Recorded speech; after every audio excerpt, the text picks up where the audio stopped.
ఇక్కడ కట్టెల పొయ్యి మీద బోనం అయితే వండుతా ఉన్నాం. ఇదైతే కంపల్సరీ అన్నమాట. మనం ముక్కు చెల్లించుకున్న తర్వాత దేవునికి నైవేద్యం అయితే వండాలి. మేమైతే పాసం చేస్తాం, కొంతమంది పులగం కూడా చేస్తారు. కాలే నైవేద్యాన్ని అయితే నెత్తి మీద ఎత్తుకొని దేవునికి అయితే సమర్పించాలి. కానీ కొంచెం భయంగా ఉంటది. కానీ గోవింద అనుకుంటే అన్ని అయితే మాయమైపోతాయి అన్నమాట.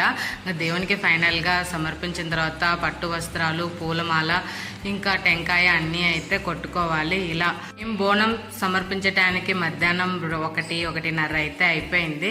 ఇంకా ఫైనల్లీ టెంకాయ అయితే కొట్టుకొని పక్కనే ఉన్న గంగమ్మను కూడా అయితే దర్శించుకున్నాం. ఆమె కూడా ఆటం రాజుకి అయితే నైవేద్యం, పట్టు వస్త్రాలు, టెంకాయ అన్ని అయితే సమర్పించుకున్నాం. తర్వాత పక్కనే ఉన్న మన గంగమ్మ కూడా అయితే చీర సారలాగా మొత్తం పసుపు కుంకుమ అన్ని ఆమెకు పెట్టుకొని పూజ అయితే చేసుకోవాలి. పూలమాల, దండ అన్ని.